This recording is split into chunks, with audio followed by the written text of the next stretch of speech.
I'm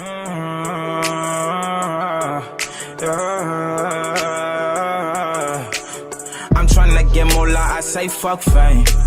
You cannot be like me, we are not the same. Wildlife animal, you can't tame. Hello you guys, this is Lana Christine again. Today we're going to do a closure wig, okay? So I'm going to tell you everything that you need to start this wig. Now the first thing you need is a dome cap. You need something to sew the hair onto.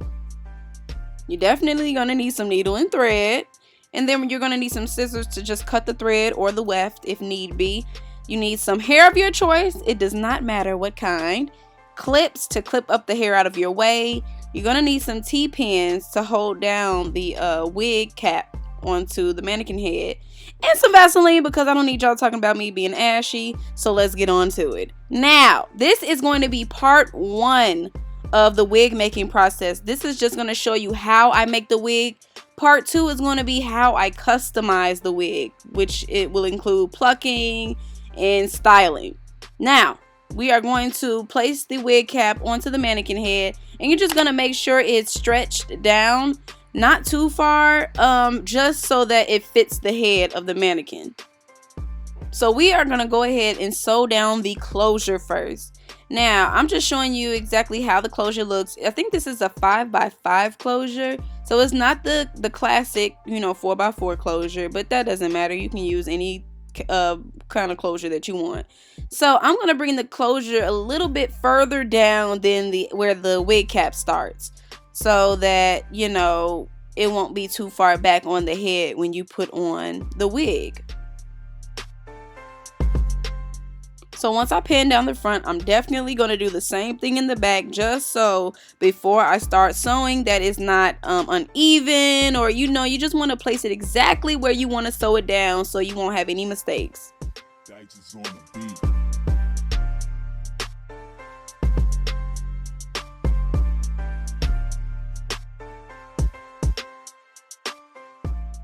You are now going to clip the hair up so that you are able to sew and nothing is getting caught in the thread.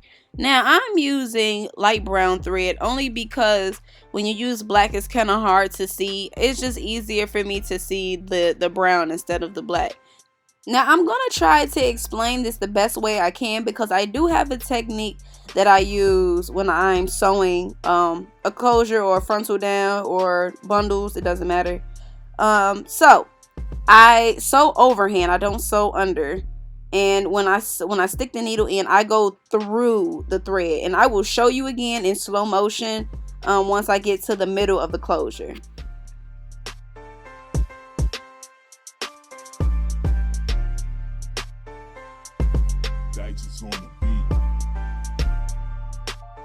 So now I'm going to show you my technique. Now when I stick the needle through, I'm going to make sure it's in between both the threads. So when I pull through, it creates like a fence type look. It just gives it more of a secure hold to the threading.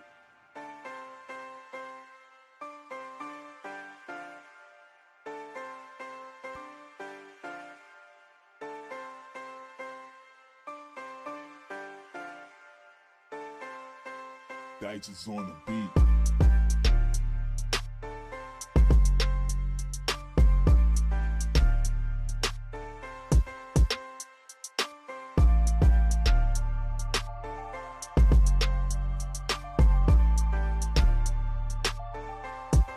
So now that you are done sewing down the closure, you are going to want to secure it with a knot. I double knot it at the end once I'm done. And now we're going to head on to the bundles. So I like to sew right above the elastic band in the back. And the reason I don't sew through the elastic band is just because it limits the stretch and it won't be as stretchy. So that's why I don't do that. And then make sure you are securing your tracks by knotting them every time you start a new row. So once you secure the ends, you're going to go ahead and just sew exactly how I did the closure. And then I'm going to show you guys how I flip over the tracks. I do not cut my tracks or the weft. So I'm going to show you in a second how I do that.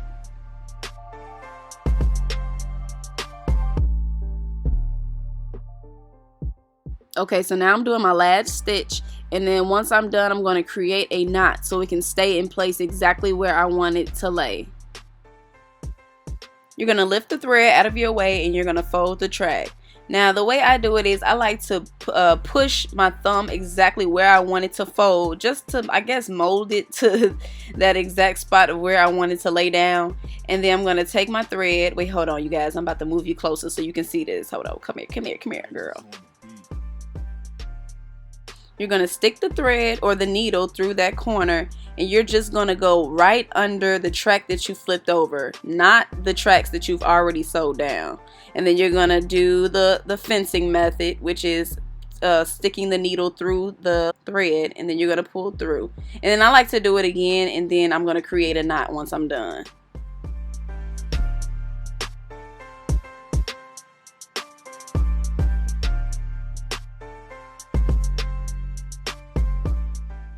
Yes, girl, you did it. Your tracks are laying flat. So now let's start on the next row. And don't be afraid to use the T-pins to hold up the tracks. It'll actually help you if you're a beginner to sew exactly where you want the tracks to go.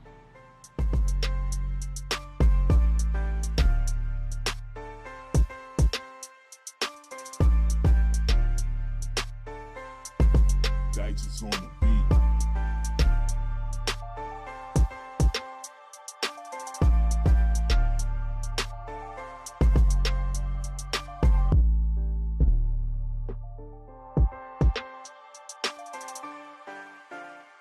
So the way I like to sew is just straight across, but then when I get to one end, I will sew a little bit further than I did the last time. And then when I flip it over and go the next way or the other way, I'm going to go a little bit further than I did the last time. So it can kind of just gradually go up into the closure. And you'll definitely be able to see as you keep watching.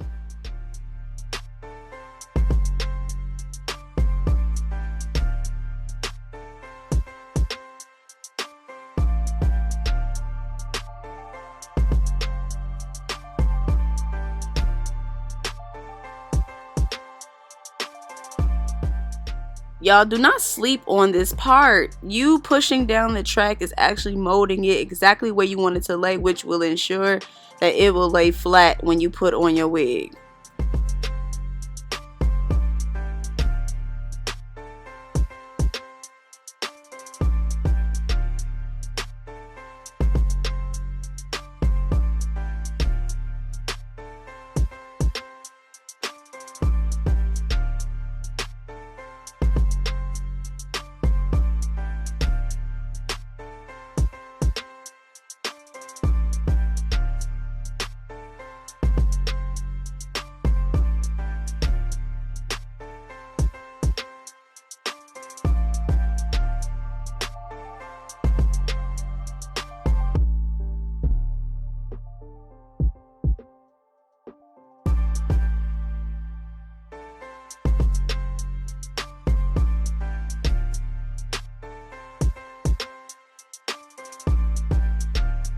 So now it's time to add on a track, but I do still have the needle attached to the last track. So what I do is just go through the corner of the weft, and I'm going to just go through that twice, and then I'm going to create a knot just so that it is secure and that we can continue to thread or sew.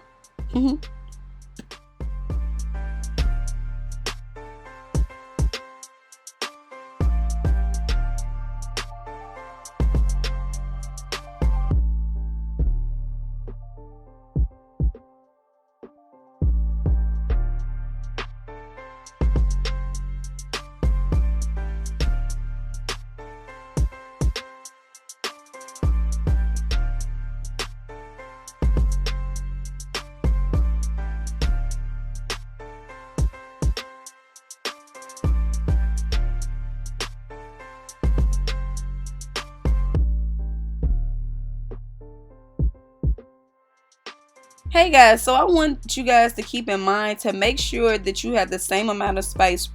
What the heck is a spice? Okay, I want you guys to have the same amount of space from the closure to where you're sewing. You don't want to have disproportionate space, because then you have to go back and try to fill up the space that doesn't have enough hair. So what you want to just make sure is just keep it in mind, so that as you are sewing, that you don't make that mistake.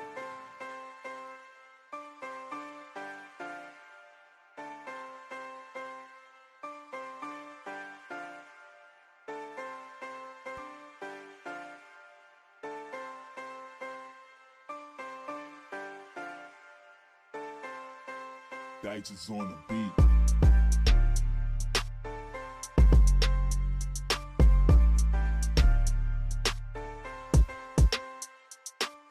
Mama, we made it. We made it to the last row. So what you want to do is do the exact same thing, but what I like to do is just go through the closure and then sew it through. Some people don't do it, it's not necessary, but I just like to blend everything together. I want it to be seamless. I want it to look as natural as possible, so I like to go through the closure, but it's definitely optional. You do not have to.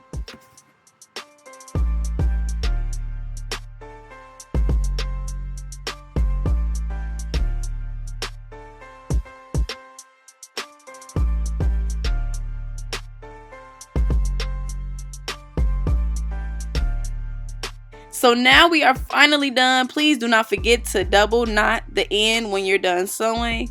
And that completes the sewing process of the closure wig. We are done. But now we need to cut that wig cap from under the closure part. So what I'm going to do is turn it inside out, and I'm going to cut just right under the closure wig, and you're going to stop right where you started sewing, and then I'm going to go around with the scissors and cut right before. Don't cut too low because it definitely can unravel, so you're going to cut right before you started to sew.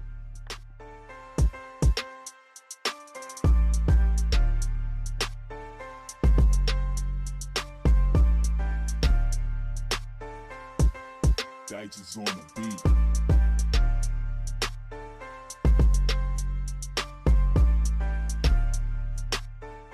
So once you're done cutting off that extra wig cap, it should look exactly like this under your wig. And you are finally done, sis. I know it's been a long time coming. Please be sure to like the video and make sure you stay tuned for part 2. This is the key to making sure your wig is looking as natural as possible. I'm going to hook you up. Make sure you subscribe, and I love you guys. See you guys in my next one.